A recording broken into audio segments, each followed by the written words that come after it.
നമസ്കാരം. ജില്ലാ വാർത്തകളിലേക്ക് സ്വാഗതം. ആദ്യം പ്രധാന വാർത്തകൾ. ED അന്വേഷണത്തെ പേടിക്കേണ്ടവർ പേടിച്ചാൽ മതിയെന്ന് മന്ത്രി PA മുഹമ്മദ് റിയാസ്.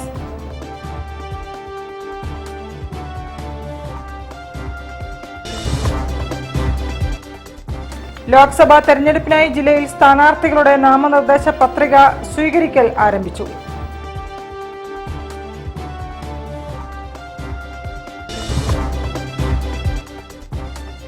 പൗരത്വ ഭേദഗതി നിയമം നടപ്പാക്കുന്നതിനെതിരെ വെൽഫെയർ പാർട്ടി.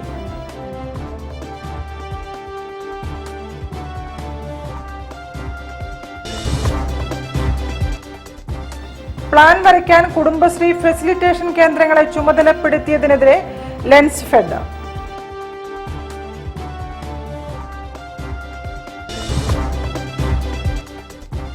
ആർട്ടിൻ ഫോൺ കുത്തിവര ചിത്രങ്ങളുടെ പ്രദർശനം കളാണ്ടിത്താഴം ദർശനം ഗ്രന്ഥശാലയിൽ ആരംഭിച്ചു.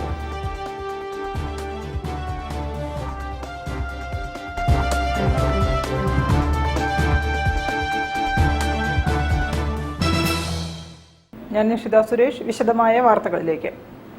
ED അന്വേഷണത്തെ പേടിക്കേണ്ടവർ പേടിച്ചാൽ മതിയെന്ന് മന്ത്രി PA മുഹമ്മദ് റിയാസ്. കോഴിക്കോട്ട് മാധ്യമപ്രവർത്തകരോട് സംസാരിക്കുകയായിരുന്നു മന്ത്രി. ED നിയമപരമായി നടത്തുന്ന അന്വേഷണങ്ങൾക്ക് ആരും എതിരല്ലെന്നും അദ്ദേഹം പറഞ്ഞു. അത് പേടിക്കേണ്ടവർ പേടിച്ചാൽ മതിയല്ലോ. ED നിയമപരമായി നടത്തേണ്ട അന്വേഷണം നടത്തുന്നതിന് ഇപ്പോൾ ആരും ഇവിടെ എതിരല്ലല്ലോ. നമ്മുടെ രാജ്യത്ത് ഇപ്പോൾ നടക്കുന്ന സംഭവങ്ങൾ എന്തൊക്കെയെന്ന് പൊതുവെ കാണുന്നുണ്ടല്ലോ. ഡൽഹി മുഖ്യമന്ത്രിയുടെ സംഭവമായാലും പൊതുവെയുള്ള സംഭവങ്ങൾ നമ്മുടെ മുമ്പിലുണ്ട്. ബൊഫേഴ്സ് അഴിമതി പോലെ, സ്പെക്ട്രം അഴിമതി പോലെ, അതൊക്കെ ലോക്സഭാ തെരഞ്ഞെടുപ്പിൽ ചർച്ച ചെയ്ത അഴിമതികളായിരുന്നു. ചർച്ച ചെയ്യപ്പെടേണ്ട ഒരു പ്രധാനപ്പെട്ട പ്രശ്നമാണല്ലോ ഇലക്ട്രോൾ ബോണ്ട്. ഇലക്ട്രോൾ ബോണ്ട് കൊള്ള, അതിനെതിരെ തുടക്കം മുതലേ നിലപാടെടുത്ത പ്രസ്ഥാനം CPIM ആണ്. ഇലക്ട്രോൾ ബോണ്ടിൽ നിന്നും ഫണ്ട് സ്വീകരിക്കാൻ, ആ സംവിധാനം വഴി ഫണ്ട് സ്വീകരിക്കാൻ ഞങ്ങൾ തയ്യാറല്ല, ഞങ്ങൾക്ക് അതിൻ്റെ ആവശ്യമില്ല എന്ന നിലപാടെടുത്ത പ്രസ്ഥാനമാണ് CPIM. പിന്നീട് ആ ഫണ്ട് നൽകിയവരുടെ പേരുവിവരം വെളിപ്പെടുത്തണമെന്ന് പറഞ്ഞ് സുപ്രീം കോടതിയെ സമീപിച്ച പ്രസ്ഥാനമാണ് CPIM. പേരുവിവരം പുറത്തു വന്നപ്പോഴാണല്ലോ ചില കാര്യം ഇപ്പോൾ പുറത്തു വന്നത്. BJPക്ക് തുക കൊടുത്ത ഒരുപാട് കമ്പനികൾ, ആ കമ്പനികളെയൊക്കെ നേരത്തെ ED പോയി കണ്ട് ഒന്ന് നന്നായി സ്നേഹിച്ച് ആ സ്നേഹത്തിൻ്റെ ഭാഗമായി പിന്നീട് ഫണ്ട് കൊടുത്ത് മുന്നോട്ട് പോയി എന്നാണല്ലോ വിഷയം. അപ്പോൾ ED അതിലെടുത്ത നിലപാട് എന്താണെന്ന് രാജ്യം ചർച്ച ചെയ്താണ്. ഇതൊക്കെ ആളുകൾക്കറിയാം. കേരളം പോലൊരു സംസ്ഥാനത്ത് ഇതൊന്നും പ്രത്യേകിച്ച് ജനങ്ങളെ ബോധ്യപ്പെടുത്തണ്ട. ജനങ്ങൾക്ക് നല്ല ധാരണ ഇതിനെക്കുറിച്ചൊക്കെ. ലോക്സഭാ തെരഞ്ഞെടുപ്പിനായി ജില്ലയിൽ സ്ഥാനാർത്ഥികളുടെ നാമനിർദ്ദേശ പത്രിക നൽകൽ ആരംഭിച്ചു. കോഴിക്കോട് മണ്ഡലം SUCI സ്ഥാനാർത്ഥി ഡോക്ടർ M ജ്യോതിരാജ ആദ്യ ദിവസം നാമനിർദ്ദേശ പത്രിക നൽകി. ജില്ലാ കളക്ടറും വരണാധികാരിയുമായ സ്നേഹിൽ കുമാർ സിംഗിനാണ് SUCI സ്ഥാനാർത്ഥി ഡോക്ടർ M ജ്യോതിരാജ് പത്രിക നൽകിയത്. ജ്യോതിരാജ് M എന്ന ഞാൻ ലോക്സഭയിലെ അംഗത്വം വഹിക്കുന്നതിന് ഒരു സ്ഥാനാർത്ഥിയായി നാമനിർദ്ദേശം ചെയ്യപ്പെട്ടിരിക്കുന്നതിനാൽ നിയമം അനുസരിച്ച് സ്ഥാപിതമായിട്ടുള്ള ഇന്ത്യൻ ഭരണഘടനയോട് ഞാൻ യഥാർത്ഥമായി വിശ്വാസവും കൂറും പുലർത്തുമെന്നും ഇന്ത്യയുടെ പരമാധികാരവും അഖണ്ഡതയും ഞാൻ നിലനിർത്തുമെന്നും ഭയഭക്തി പുരസ്സരം ദൃഢപ്രതിജ്ഞ ചെയ്യുന്നു. ജ്യോതിരാജ്. സ്ഥാനാർത്ഥിക്ക് നേരിട്ടോ പിന്തുണയ്ക്കുന്നയാൾക്കോ നാമനിർദ്ദേശ പത്രിക നൽകാം. വരണാധികാരിക്കോ പ്രത്യേകം നിശ്ചയിക്കപ്പെട്ട ഉപവരണാധികാരിക്കോ ആണ് പത്രിക നൽകേണ്ടത്. കോഴിക്കോട് മണ്ഡലത്തിന്റെ വരണാധികാരി ജില്ലാ തെരഞ്ഞെടുപ്പ് ഉദ്യോഗസ്ഥനും കൂടിയായ ജില്ലാ കളക്ടർ സ്നേഹിൽ കുമാർ സിംഗും ഉപവരണാധികാരി സബ് കളക്ടർ ഹർഷിൽ R മീണയുമാണ്. ADMK അജീഷാണ് വടകര മണ്ഡലത്തിന്റെ വരണാധികാരി. ഉപവരണാധികാരി വടകര RDO അൻവർ സാദത്ത് P. കളക്ടറേറ്റിൽ വെച്ചാണ് ഇരു മണ്ഡലങ്ങളിലേക്കുമുള്ള നാമനിർദ്ദേശ പത്രികകൾ സ്വീകരിക്കുന്നത്. രാവിലെ 11 മുതൽ വൈകിട്ട് 3 വരെയാണ് പത്രിക സ്വീകരിക്കുന്ന സമയം. അവസാന തീയതി ഏപ്രിൽ 4. നെഗോഷ്യബിൾ ഇൻസ്ട്രുമെന്റ് ആക്ട് പ്രകാരം അവധി ദിനങ്ങളായ മാർച്ച് 29, 31, ഏപ്രിൽ 1 തീയതികളിൽ പത്രികകൾ സ്വീകരിക്കില്ല. സൂക്ഷ്മ പരിശോധന ഏപ്രിൽ 5 നടക്കും. നാമനിർദ്ദേശ പത്രിക പിൻവലിക്കാനുള്ള അവസാന തീയതി ഏപ്രിൽ 8. News bureau, Kozhikode. പൗരത്വ ഭേദഗതി നിയമം നടപ്പാക്കുന്നതിനെതിരെ വെൽഫെയർ പാർട്ടി ജില്ലാ കമ്മിറ്റി നേതൃത്വത്തിൽ ആദായനികുതി ഓഫീസിലേക്ക് മാർച്ചും ധർണയും നടത്തി.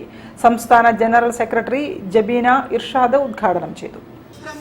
CAA വിരുദ്ധ സമരം തിരഞ്ഞെടുപ്പ് പ്രചരണമായി ചുരുക്കരുതെന്ന് വെൽഫെയർ പാർട്ടി പറഞ്ഞു. പൗരത്വ ഭേദഗതി നിയമം നടപ്പാക്കുന്നതിനെതിരെ ആദായനികുതി ഓഫീസിലേക്ക് നടത്തിയ മാർച്ചും ധർണയും സംസ്ഥാന ജനറൽ സെക്രട്ടറി ജബീന ഇർഷാദ് ഉദ്ഘാടനം ചെയ്തു. കൊളംബിയൻ എഴുത്തുകാരനും മാധ്യമ പ്രവർത്തകനും രാഷ്ട്രീയ പ്രവർത്തകനുമൊക്കെയായ ഗബ്രിയേൽ ഗാർസിയ മാർക്കോസ് അദ്ദേഹം പറയുകയുണ്ടായി, അവർ വെടിയുണ്ടകൾ കൊണ്ട് മാത്രമല്ല ഉത്തരവുകൾ കൊണ്ട് കൂടിയാണ് നമ്മളെ വേട്ടയാടുന്നതെന്ന്. 2014 നരേന്ദ്രമോദി സർക്കാർ ഇന്ത്യയുടെ ഭരണകേന്ദ്രത്തിൽ എത്തുകയും പിന്നീട് 2019 വീണ്ടും അധികാരത്തിൽ എത്തിച്ചേരുകയും ചെയ്തു. ഞാൻ നേരത്തെ പറഞ്ഞതുപോലെ വെടിയുണ്ടകൾ കൊണ്ട് മാത്രമല്ല, നിരന്തരം ജനവിരുദ്ധമായിട്ടുള്ള ഉത്തരവുകൾ, നിയമനിർമ്മാണങ്ങൾ, ഭരണഘടനാ ഭേദഗതികൾ ഇവയൊക്കെ ജനങ്ങളുടെ മേൽ അടിച്ചേൽപ്പിക്കുന്ന, ജനങ്ങളെ ആ രൂപത്തിലും വേട്ടയാടുന്ന കാഴ്ചകളാണ് നമ്മൾ കണ്ടുകൊണ്ടിരുന്നത്.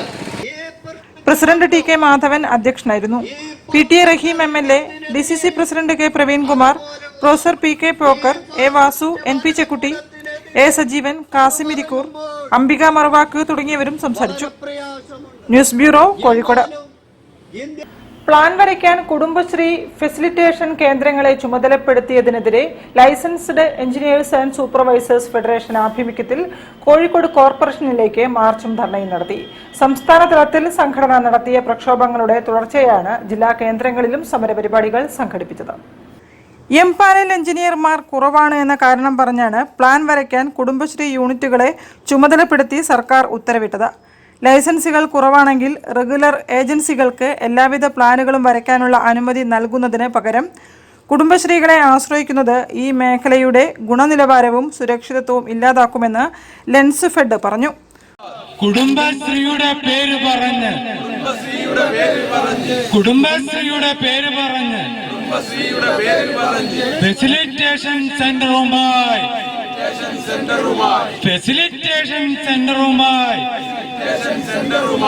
അഴിമതിക്ക് വഴിയുണ്ടാക്കാൻ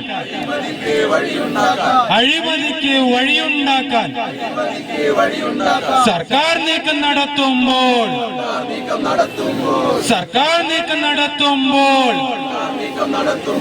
സ്വയം തൊഴിൽ ചെയ്യും ലൈസൻസുകളെ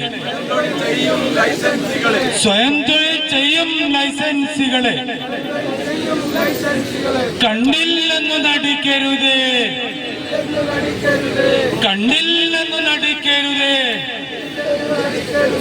പെർമിറ്റ് ഫീസ് കുത്തനെ കൂട്ടി.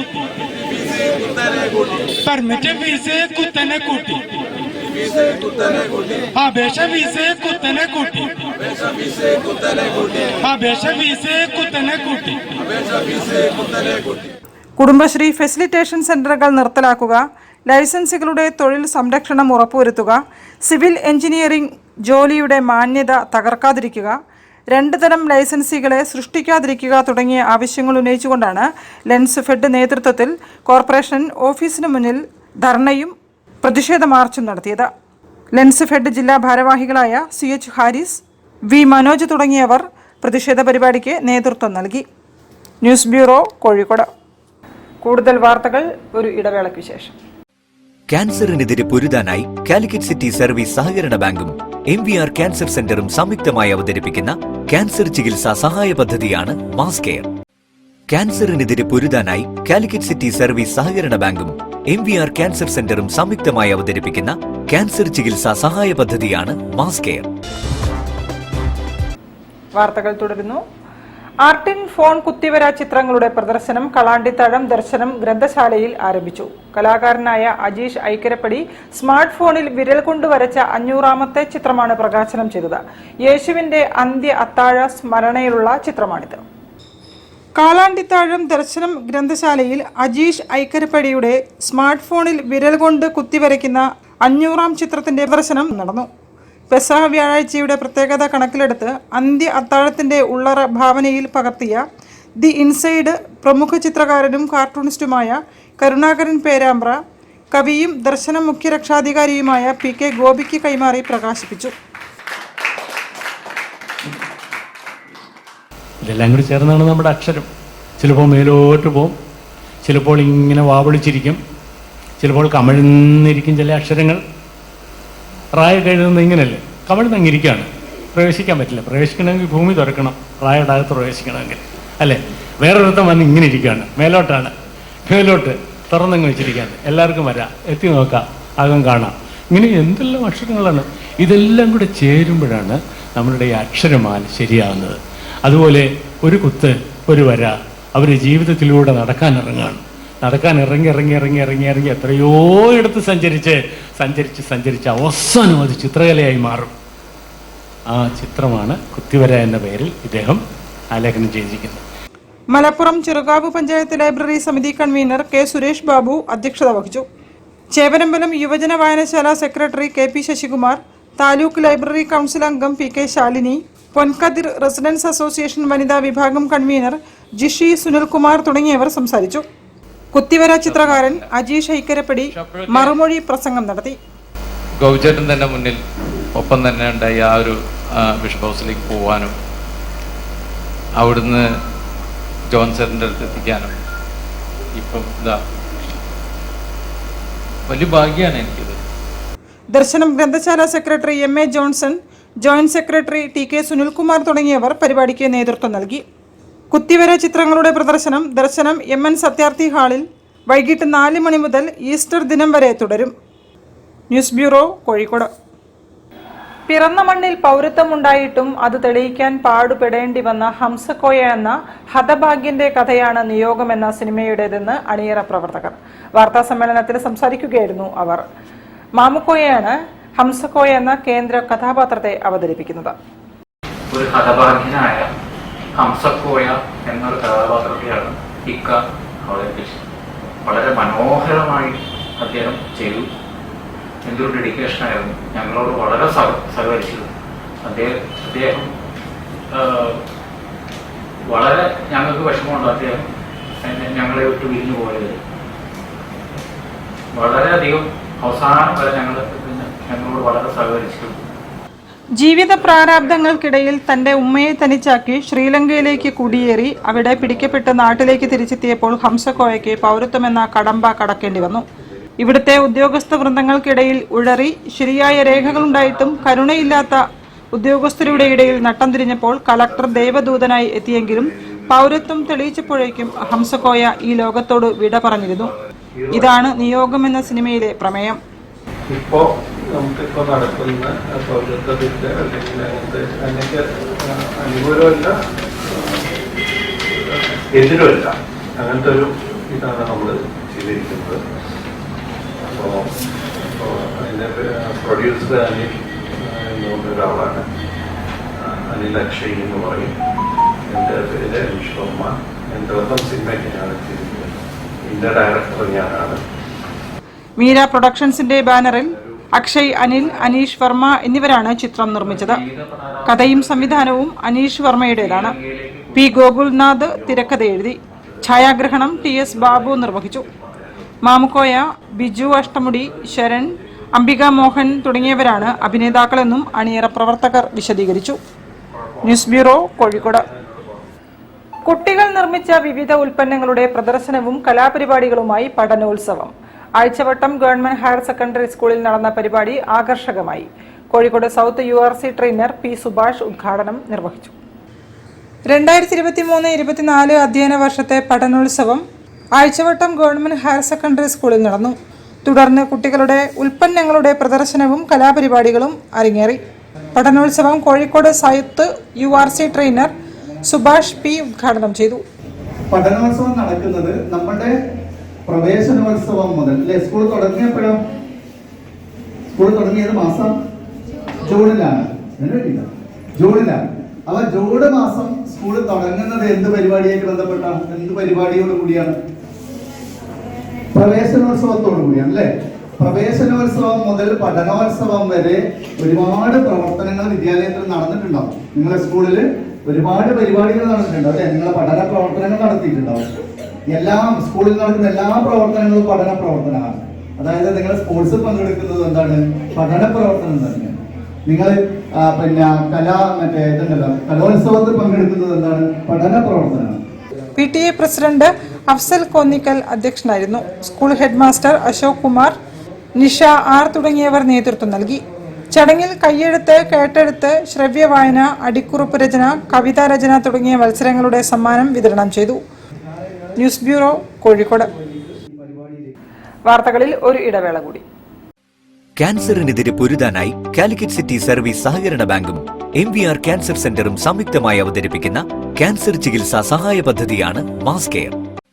ക്യാൻസറിനെതിരെ പൊരുതാനായി കാലിക്കറ്റ് സിറ്റി സർവീസ് സഹകരണ ബാങ്കും MVR ക്യാൻസർ സെന്ററും സംയുക്തമായി അവതരിപ്പിക്കുന്ന ക്യാൻസർ ചികിത്സാ സഹായ പദ്ധതിയാണ് മാസ് കെയർ.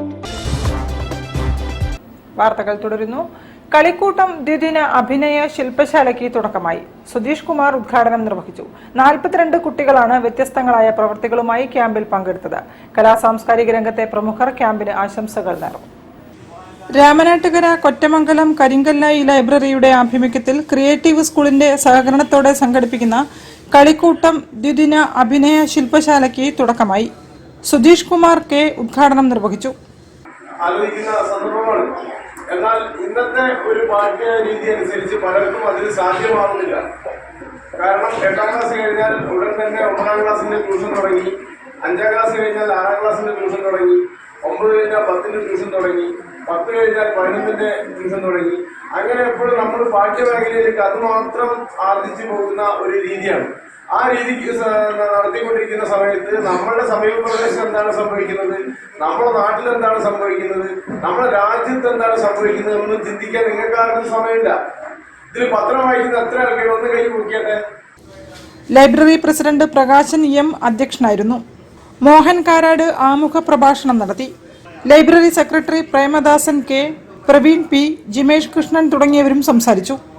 അഭിനയത്തിന്റെ സാധ്യതകളും ബാലപാഠങ്ങളും പകർന്നു നൽകുന്ന ശില്പശാല ശനിയാഴ്ച സമാപിക്കും. 42 കുട്ടികളാണ് ശില്പശാലയിൽ പങ്കെടുക്കുന്നത്. News bureau, Ramanattukara. കാരന്തൂർ ഹരഹര മഹാദേവ ക്ഷേത്ര മഹോത്സവം മാർച്ച് 30 മുതൽ ഏപ്രിൽ 6 വരെ നടക്കും. ഏപ്രിൽ 1 ക്ഷേത്രം തന്ത്രി ബ്രഹ്മശ്രീ പത്മനാഭൻ ഉണ്ണി നമ്പൂതിരിപ്പാടിന്റെ കാർമ്മികത്വത്തിൽ ഉത്സവം കൊടിയേറും. മാർച്ച് 30 മഹാപൊങ്കാല സമർപ്പണമാണ്. ഭഗവതിക്ക് വേണ്ടിയിട്ടുള്ളതായ പ്രത്യേക വഴിപാട്. 31-ാം തീയതി തന്ത്രിയുടെ നേതൃത്വത്തിൽ കരുണനല്ലൂർ പത്മനാഭനുണ്ണി നമ്പൂതിരിപ്പാട് അദ്ദേഹത്തിന്റെ നേതൃത്വത്തിലുള്ള മഹാമൃത്യുഞ്ജയ ഹോമം നടക്കുന്നു. അന്ന് വൈകുന്നേരം തന്നെ ആ ക്ഷേത്രം വരാൻ കൂടി കാരണക്കാരായിരിക്കുന്ന യോഗീശ്വരന്മാരുടെ വാസസ്ഥലമായതുകൊണ്ട് ആ യോഗീശ്വര പൂജ എന്ന് പറയുന്ന പ്രത്യേക ഒരു പൂജ അന്ന് വൈകുന്നേരം നടക്കുകയാണ്. ഏപ്രിൽ 1-ാം തീയതി കാലത്ത് ലളിത സഹസ്രനാമ സമൂഹ അർച്ചന മഹായജ്ഞമായിട്ട് സംഘടിപ്പിക്കുന്നു. 500ഓളം പേര് അതിൽ പങ്കെടുക്കുന്നു എന്നാണ് രജിസ്ട്രേഷൻ വന്ന സ്ഥിതിക്ക് അറിയാൻ വേണ്ടി കഴിഞ്ഞത്. അത് 11 മണി വരെ നീണ്ടു നിൽക്കും. മാർച്ച് 30 സമൂഹ പൊങ്കാലയോടെ ശ്രീ ഹരഹര മഹാദേവ ക്ഷേത്രത്തിലെ ഉത്സവ പരിപാടികൾ ആരംഭിക്കും. തുടർന്നുള്ള ഉത്സവ ദിനങ്ങളിൽ ഉച്ചയ്ക്ക് പ്രസാദകൂട്ടും രാവിലെ പ്രഭാത ഭക്ഷണവും നൽകും. ക്ഷേത്രാങ്കണവേദി വിവിധ സാംസ്കാരിക ആധ്യാത്മിക പരിപാടികൾക്ക് സാക്ഷ്യം വഹിക്കും. കേരളത്തിലെ പ്രശസ്തരും പ്രാദേശികരുമായ നിരവധി കലാകാരന്മാർ ക്ഷേത്രകലകളും വാദ്യകലകളും അവതരിപ്പിക്കും. വിശേഷാൽ പൂജകളും ചുറ്റുവിളക്കും ഭക്തർ വഴിപാടായി അർപ്പിക്കും. കോഴിക്കോട് സൃഷ്ടിയുടെ നാടകം ഏപ്രിൽ 2-നും mega dance comedy show April 3-നും പ്രശസ്ത പിന്നണി ഗായകർ നയിക്കുന്ന ഗാനമേള ഏപ്രിൽ 4-നും അരങ്ങേറും. ഏപ്രിൽ 6-ന് ആറാട്ടുബലിക്കും തിരിച്ചെഴുന്നള്ളിപ്പിനും ശേഷം ഉത്സവം കൊടിയിറക്കും. News bureau, Kozhikode. Elathur railway ഗ്രൗണ്ടിൽ തീപിടുത്തം. വെള്ളയിൽ നിന്നും ഫയർഫോഴ്സ് എത്തി തീയണച്ചു. ആളപായമില്ല. റെയിൽവേ പവർ സ്റ്റേഷനടുത്താണ് തീപിടുത്തമുണ്ടായതെങ്കിലും രക്ഷാപ്രവർത്തകരുടെ ഇടപെടൽ വൻ ദുരന്തം ഒഴിവാക്കി. തീപിടുത്തത്തിന്റെ കാരണം അറിവായിട്ടില്ല.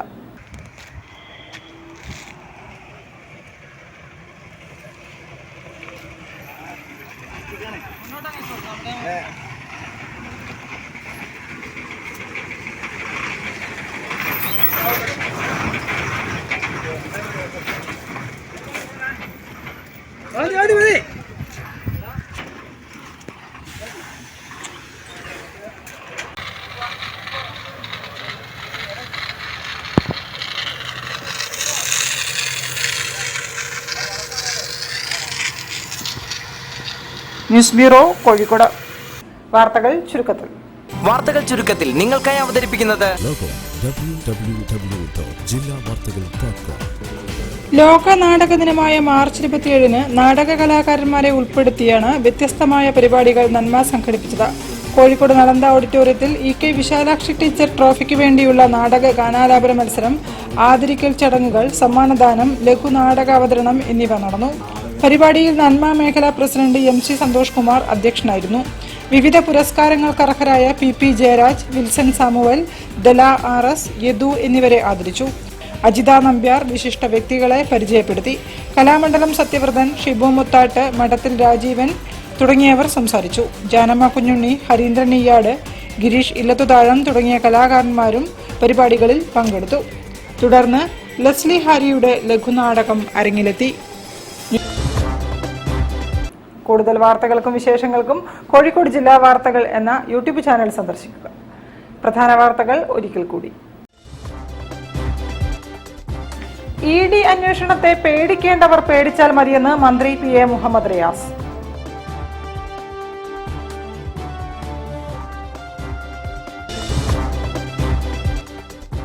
ലോക്സഭാ തെരഞ്ഞെടുപ്പിനായി ജില്ലയിൽ സ്ഥാനാർത്ഥികളുടെ നാമനിർദ്ദേശ പത്രിക സ്വീകരിക്കൽ ആരംഭിച്ചു.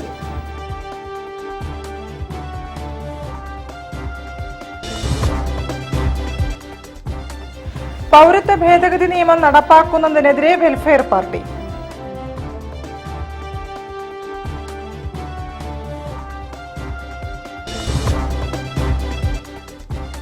പ്ലാൻ വരയ്ക്കാൻ കുടുംബശ്രീ ഫെസിലിറ്റേഷൻ കേന്ദ്രങ്ങളെ ചുമതലപ്പെടുത്തിയതിനെതിരെ ലെൻസ് ഫെഡ്.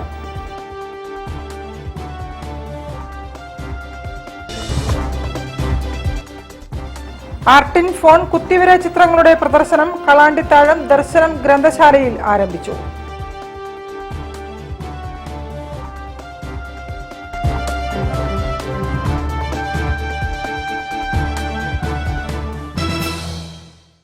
ഇതോടെ ഈ വാർത്താ ബുള്ളറ്റിൻ സമാപിക്കുന്നു. നമസ്കാരം.